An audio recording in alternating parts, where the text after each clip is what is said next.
আসসালামু আলাইকুম, রমজান মোবারক। আপোনালোক চবেই ভালে থাকক, সহি সালামতে সবেই সকলে ভালে থাকক। আসসালামু আলাইকুম। আজ হচ্ছে রমজান মাসের তৃতীয় দিন। আমি যথারীতি রোজা রেখেছি, কারণ আজকে আমার শরীরটা অনেকটা ভালো। তারপরে 3টে বেজে গেছে, নিচে চলে এসেছি। এখানে এসে আমার আর আমার বরের জন্য ভেজানো বুট রেডি করে নিচ্ছি। আমি কাবলি বুট খাই না, তাই আমার জন্য লোকাল বুট নিয়েছি। বুটের মধ্যে দিয়ে দিয়েছি একটুখানি লবণ, সামান্য জল আর সামান্য আদা কুচি।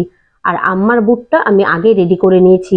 তোমাদেরকে আমি গতকালকেই বলেছিলাম যে আমার আম্মা গোটা বুট খেতে পারে না, তাই আম্মার বুটটা একটু থেতো করে দিই।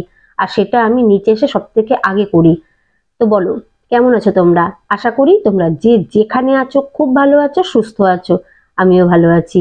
গুয়াহাটি থেকে আমি মেহেক তোমাদের প্রত্যেককে আমার চ্যানেলে স্বাগত জানাই। তো চলো বন্ধুরা, আমি এখন ইফতারি রেডি করব আর ভিডিওটা এখান থেকে শুরু করেছি। তোমরা দেখো, আশা করি আজকের ভিডিওটা তোমাদের ভালো লাগবে। আম্মা অনেক কিছু রেডি করে গিয়েছে, এখন আমার পালা। তো চলো বন্ধুরা, আজকে তোমাদের সঙ্গে একটু গল্প করি। আমার বিয়ের পর থেকে প্রত্যেক বছর রমজান মাসে আমি আর আম্মা মিলেমিশে কাজ করি। আমরা কিন্তু ভাগ করে নিইনি কোনোদিন যে আম্মা কোন কাজ করবে বা আমি কোন কাজ করব। কিন্তু ওই প্রত্যেক বছর করতে করতে একটা অভ্যাস হয়ে গেছে, জানি যে কোন কাজটা আম্মা করবে আর কোনটা আমি করব। এই আমি 3টের সময় নিচে নেমে আসি। নিচে নেমে আসার আগে আম্মা আমরা রুটি দিয়ে কি খাবো সেই তরকারিটা বা ভাজিটা বানিয়ে রাখে, বা কোনোদিন ঘুগনি বানাই। তারপরে একটা মিষ্টি কিছু বানিয়ে রাখে, আর মাঝে মাঝে বুট ভাজা রেডি করে রাখে। আর আমি নিচে এসে মাঝে মাঝে বুট ভাজাটা রেডি করি। তবে রমজান মাসে আমরা প্রত্যেকদিন বুট ভাজাটা খাই না, মাঝে মধ্যে খাই। তারপরে মনে করো আমি নিচে আসার পর আমি চলে যাই রান্নাঘরে, পরোটা তৈরি করি, তারপরে চাটা রেডি করি আর ফুলুরিটা রেডি করে রাখি। ওটা ভাজি না, ওটা রোজা খোলার পর নামাজ পড়ে এসে তারপরে ভাজি। আর আমি যে সময় কিচেনে এই পরোটা ভাজি বা ফুলুরি রেডি করি, সেই সময় আম্মা চলে যায় নামাজ পড়তে। তারপরে আমার নামাজ পড়া হয়ে গেলে আম্মা এখানে এসে ফলমূল কেটে ইফতারের প্লেটগুলো রেডি করে নেয়। আজকে যেমন আমার নামাজ পড়া হয়ে গিয়েছে, আম্মা এখানে এসে ইফতারের প্লেট রেডি করে নিয়েছে। আর এখন আমার জন্য ম্যাঙ্গো শরবত মিলিয়ে নিচ্ছে, কারণ আমি রুয়াবজা খাই না। আম্মা আর আমার বরের জন্য আগেই রুয়াবজা শরবতটা মেলানো হয়ে গিয়েছে।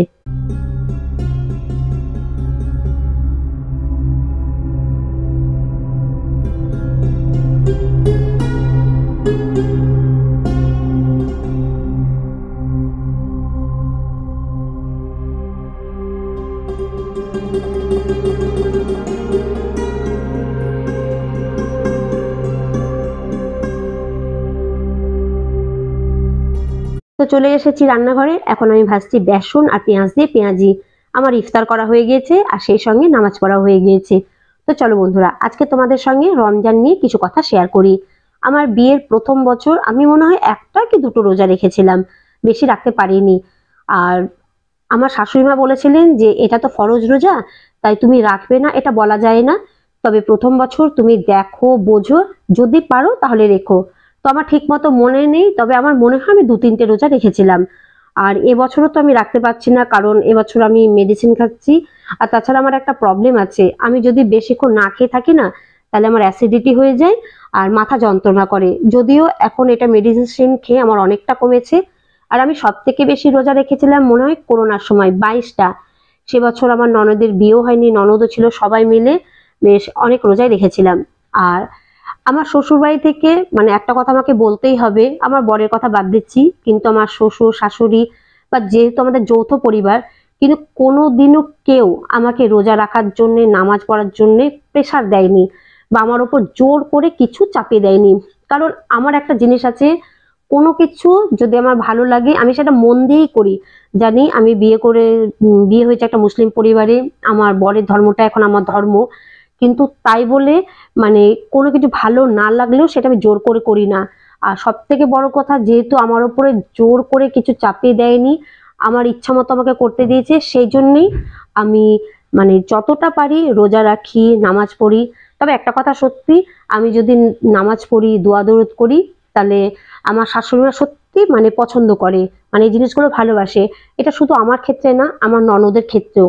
বাড়ির যে কোনো মেম্বার, সে আমার ভাসুর হোক, আমার বর বা আমার দেওর, ননদ, যদিও ননদের বিয়ে হয়ে গেছে, বা আমরা যদি নামাজ পড়ি, দোয়া দরুদ পড়ি, তাহলে আমার সত্যি খুব খুশি হয়। আর তাছাড়া নামাজ পড়া, দোয়া দরুদ পড়া ছাড়াও আরও অনেক কিছু নিয়ম আছে যেগুলো আম্মা সারা বছর ধরে পালন করে।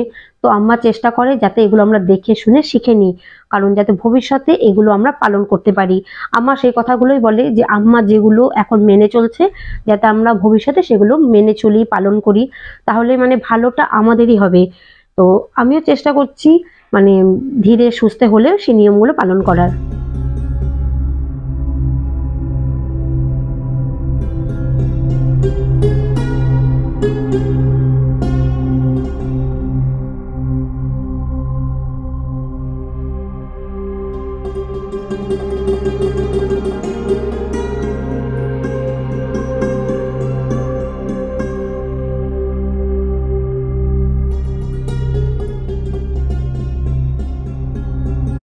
তো সবাই একসঙ্গে নাস্তা করে নিয়েছি আর এখন খাবো গরম গরম চা। আমি আর আম্মা সব সময় চাটা নাস্তা করার পরেই খাই, কারণ আমাদের দুজনেরই একটু চাটা গরম লাগে। চা ঠান্ডা হয়ে গেলে আমাদের খেতে ঠিক ভালো লাগে না। আর আজকে আমাদের ইফতারি মেনুতে হয়েছিল পরোটা, আর আম্মা বানিয়েছিল ভুনা মুসুর ডাল ডিমের অমলেট দিয়ে।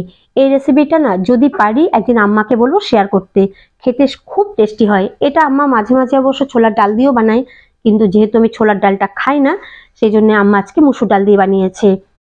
আর তার সাথে আম্মা বানিয়েছিল সুজি দিয়ে ফিরনি। আমি ফিরনি খুব একটা খাই না, তবে আজকে খেয়েছি, বেশ ভালো হয়েছিল। আর আমি বানিয়েছিলাম পেঁয়াজি, আর সাথে ছিল বুট সেদ্ধ। তো চলো আজকের মতো ভিডিওটা আমি এখানে শেষ করছি। যদি তোমাদের ভালো লাগে তাহলে একটা লাইক দিও, আর যদি কোনো বন্ধু আজকে আমার চ্যানেলে প্রথম এসে থাকো তাহলে অবশ্যই চ্যানেলটাকে সাবস্ক্রাইব করে দিও। আমি আগামীকাল হাজির হব একটা নতুন ভিডিও নিয়ে। ততক্ষণ পর্যন্ত তোমরা প্রত্যেকে ভালো থেকো, সুস্থ থেকো।